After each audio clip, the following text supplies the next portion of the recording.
মা তো কোনোদিন পারবে না একটা সন্তানকে মারতে, কারণ একজন মা পেটে সন্তান নেই 9 মাস 10 দিন পর্যন্ত পেটে ধারণ করে, যেই মায়ের কতটা কষ্ট সন্তান প্রসব দিতে গিয়ে।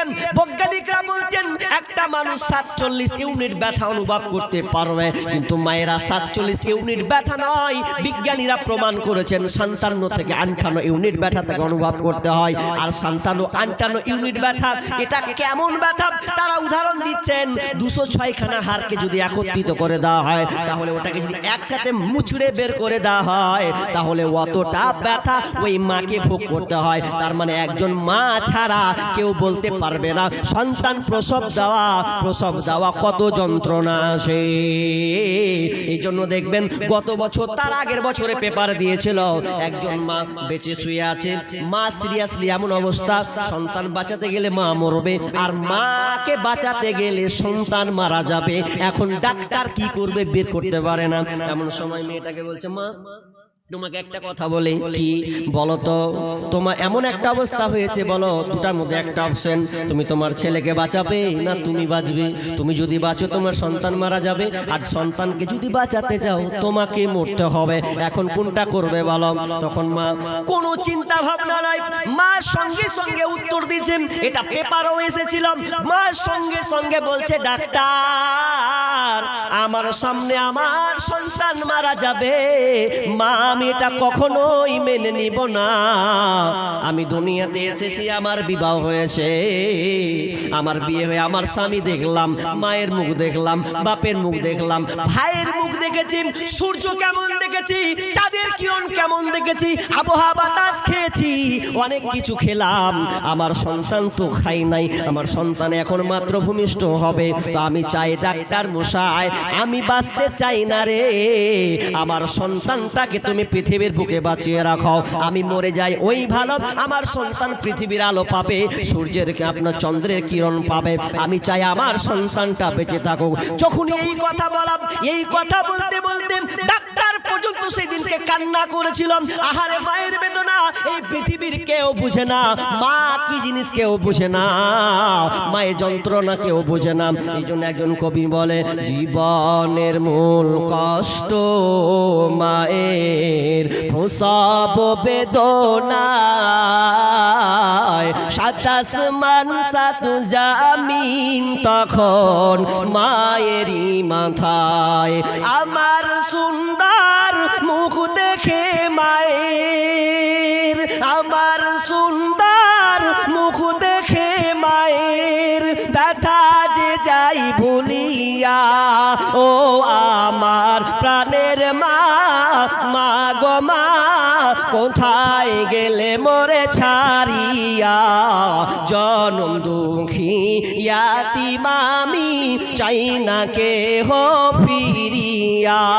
আমি যখন ছিলাম আমার মায়েরই উদারে, চলাফেরা করলেন যে মায় কত কষ্ট করে, এমন মাকে কেমনে আমি, এমন মাকে কেমনে আজি যাব আমি ভুলিয়া, ও আমার প্রাণের মা, মা গো মা কোথায় গেলে মোরে ছাড়িয়া, জনম দুঃখী ইয়াতীম আমি চাই না কেহ ফিরিয়া। আমি যখন ছিলাম আমার দুঃখে কষ্টে মায়ের জীবন আমাকে নিয়া, শোধ করিতে পারিব না ঋণ জীবনটা দিয়া, দুঃখে কষ্টে মায়ের জীবন আমাকে নিয়া, শোধ করিতে পারিব না ঋণ জীবনটা দিয়া। স্বপ্নের মাঝে মাকে দেখি, ঘুমের মাঝে মাকে দেখে কেন্দে কই বুক ভাসাইয়া, ও আমার প্রাণের মা, মা গো মা কোথায় গেলে মোরে ছাড়ি দিয়া জনম দুঃখী ইয়াতিম আমি চাই না কেহ ফিরিয়া। সেই দিন হসপিটালে মা মারা গেল, সন্তানকে বাঁচিয়ে রাখলো। তার মানে মা কত অবদান, মা কত বড় জিনিস বন্ধুরে। এখন মাকে আমরা মানতে শিখিনি, এখন মাকে আমরা জানতে শিখিনি যে মা নিজের মৃত্যুকে সে পেতে নিতে চায়, সন্তানকে মারবো না বলে। সেই সময় রিপোর্টকে মা মারা গেল, সন্তানকে পৃথিবীর বুকে বাঁচিয়ে রেখেছে। সেই মাকে বলছে যে দেখ মেয়ে হলে মেরে দিবি, গেলাম এসে যেন দেখি বেটা। কিন্তু মা কি আর পারে? মা পারবে না, রেখে দিল। সন্তান আস্তে আস্তে বড় হয়, সন্তান আস্তে আস্তে বড় হয়, 1 বছর 2 বছর 3 বছর 4 বছর 5 বছর 4-5 বছর পর এবার বাড়ি যদি ঢুকছে, আহারে যেমনই ঢোকা বলেছে তোর আব্বু আসবে। যেমন ছেলে আস্তে আস্তে বড় হয়, বড় হয়ে বাড়ি এসে মা আব্বা বলেছে তো বাপের জানটা ঠান্ডা হয়ে গেছে। আহারে আমাকে বাপ বলছে, কি সুন্দর মিষ্টি কথা। ইমাম কুরতুবী তিনি নিজে বর্ণনা করছেন, সন্তান যখন ভূমিষ্ঠ হলো, ভূমিষ্ঠ হওয়ার পর বাপ বললে আহারে মেয়েটা কত সুন্দর, কার মেয়ে? মিস্ত্রি বলছে ও স্বামী আমার, এটা হচ্ছে আপনার মেয়ে। শুনে মাথা খারাপ, এত সুন্দর মেয়ে আমাকে আব্বা বলে ডেকেছে, জান প্রাণ জুড়িয়ে যায়, এতটা জান প্রাণ জুড়িয়ে যায়। তখন তিনি একটা সিদ্ধান্ত দিল, আহা এ মেয়েটা কেমন করে মারব। বাপ ভুলতে যেতে চায়, জাগা বড় হয়েছে কি রেখে দেব। যখনই বাপ বাইরে হয় তখনই লোকের মুখে 5 রকম কথা শোনে। আহারে তোর মুখ পরা দেখ, তোর বাড়িতে একটা বেটি হয়েছে, তুই বিয়ে দিবি, তোর বেটি ঝি খাটবে, এত টাকা লাগবে, এত কিছু লাগবে। যখন সব রকম কথা বাপকে শোনাতে লাগলো, বাপ আর স্ত্রী থাকতে পারে না। তখন কি করলাম, একটা শেষমেশ সিদ্ধান্ত নিয়ে ফেললো। বিবিকে বলছেন, বিবি রে তুমি মেয়েটাকে একটু সাজিয়ে দাও, বেড়াতে নিয়ে যাব। বেড়াতে নিয়ে যাওয়ার নামে মা সুন্দর করে সাজিয়ে দিয়েছে। এরপর মেয়েটাকে মরু প্রান্তরে নিয়ে চলে গেছে, যেখানে কোনো মানুষজন নাই, কোনো আপনার আর এমন একটা জায়গা মরুভূমি প্রান্তর। মরুভূমি প্রান্তর নিয়ে অনেক দূর মেয়েকে নিয়ে চলে গেছে, ভালোবাসার খাতিরে নিয়ে যাচ্ছে। এমন সময় বলছে, মারে এই জায়গাটা একটু গর্ত করা হোক। সবাই মিলে গর্ত করছে, সবাই মিলে গর্ত করছে। এমন গর্ত করা হতো, গর্ত করতে করতে মেয়ের বাচ্চা মা সন্তান বাপকে কতটা ভালোবাসে, মেয়েরা দেখবেন বাপকে কতটা ভালোবাসে, এতটা ভালোবাসে যে আপনার দাড়ি থাকলে দাড়িকে লাড়বে, চুলকে লাড়বে। মেয়ে এমনই একটা জিনিস, সোনার সম্পদ, তো সেই রকমই লাড়তো। তো এরপরে আপনার বাপের কোনো হতো না। যখন সম্পূর্ণ খোরা হয়ে যেত তখন মেয়েকে বলা হতো, এই মেয়ে তুমি চলো, তুমি নিচের দিকে তাকাও, কতটা গর্ত হয়েছে, একবার নেমে দেখাও। যখন মেয়েটাকে এই মনে তাকাতো, মেয়েটাকে ধাক্কা মেরে নিচে ফেলে দেওয়া হতো গভীরে। ফেলে দেওয়ার পর তখন মেয়েটা বুঝতে পারতো আমার আব্বা আমাকে মারার জন্য এখানে নিয়ে এসেছে, আর আমাকে টিকিয়ে রাখবে না। তখন সে করজোড় নিবারণ করতো, আব্বা আমি তোমাকে আব্বা বলে কোনোদিন ডাকবো না। আব্বা বলার কারণে তোমার সম্মান মান সম্মান গেছে। আব্বা জান মায়ের ওয়াদাকে তুমি খেলাপ করিও না, মা আমানতি খেলাপ করিও না। মা তুমি বলেছো মাকে বেড়াতে নিয়ে যাবে, কিন্তু এই সময় তুমি আমাকে মারবে, এই কাজটা করিও না। আব্বা আমি তোমার কাছে ক্ষমা ভিক্ষা চাই গো আব্বা, আমি আর তোমার সংসারে আসবো না, তোমাকে আমি কোনোদিন মুখ দেখাবো না, আমি এমন একটা নির্জন জায়গা চলে যাব আব্বা, আমি আর কোনোদিন তোমাদের সামনে আসবো না। আর সেই সময় মেয়েদেরকে মায়া করা হতো না, পাথরটা নিত, পাথরটা নিয়ে মেয়ের মাথায় এত জোরে মারতো, এত জোরে মারতো, রক্ত চারদিকে ছিটকিয়ে উড়ে যেত, মগজ ফেটে যেত, এত জোরে মারা হতো। চিৎকার করতো আব্বা আব্বা। শেষ মুহূর্তে আব্বা বলে বলে শেষ পর্যন্ত আপনার জীবন্ত মেয়েকে পুঁতে দিয়ে মাথা ফাটিয়ে মাটি চাপিয়ে তাকে রেখে আসতো। কেউ আবার সমুদ্র ধারে আপনার ফেলে চলে আসতো, সমুদ্রের পানিতে চালিয়ে দিত। এত নির্মম করা হতো মা বোন, আপনাদের কোনো এরকম কোনো সম্মান ছিল না, শ্রদ্ধা ছিল না। কোরআন এসেছে, কোরআন এসে তোমাদের মর্যাদাকে বাড়িয়েছে। আর কি নেবে? একটা কথা বলি, মেয়েদের সম্মান ইসলাম এসে দিল। ইসলাম এসে মেয়েদের সম্মান দিয়েছে। আমি বিস্তারিত বলছি না, কাটছি আর ছাড়ছি। কি কথা বলি, একটা কান লাগান। যদি স্বামী স্ত্রী বিবাহ হতো তো বিবাহ হওয়ার পথে জাহিলিয়াতের যুগে ইহুদিরা কি করত? ইহুদের কাজ ছিল যে মেয়ে যদি কোনো তার স্ত্রী যদি পিরিয়ড হতো, মাসিক হতো, তো মেয়েটাকে আর ছুতো না, টাচ করতো না। কি করতো জানেন? ওই মেয়েরাকে ওরা কি করতো? বলছে তোরা ওই কোণে থাকবি, তোদের থালা আলাদা, তোরা খাওয়া দাওয়া করবি আলাদা, যতদিন পর্যন্ত তোরা পরিষ্কার না হবি, পাক পবিত্র না হবি, ততদিন পর্যন্ত ছুতে পাবি না, আসতে পাবি না। মেয়েদের এরকম ব্যবহার করতো। কিন্তু বিশ্বনবী এটা উল্টা করতেন। বিশ্বনবীকে যখন আনাস বলছেন ইয়া রাসূলুল্লাহ, আনাস বিন মালিক তিনি বর্ণনা করছেন, ইয়া রাসূলুল্লাহ মেয়েদেরকে তো এইরকম ইহুদিরা ব্যবহার করছে, তো আমাদের কি করতে হবে? বিশ্বনবী বলছেন তোমরা তার উল্টাটা করো। কি উল্টাটা করবে?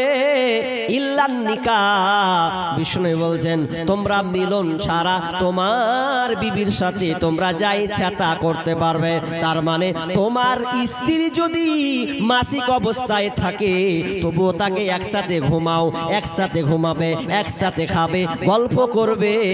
বিশ্বনবী মা আয়েশা নিজে বলছেন আমি যখন পিরিয়ড হই, আমার যখন মাসিক হয়, তখন আমার উরুরাঙে দিয়ে বিশ্বনবী কোরআন তেলাওয়াত করত।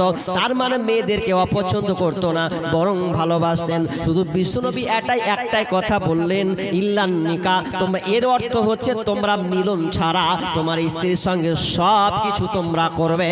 খবরদার ইহুদির মতন তোমার বিবিদেরকে ঘর থেকে বের করবে না। মা আয়েশা নিজে বলছেন যে আমার স্বামী আমার সঙ্গে কেমন ব্যবহার করত।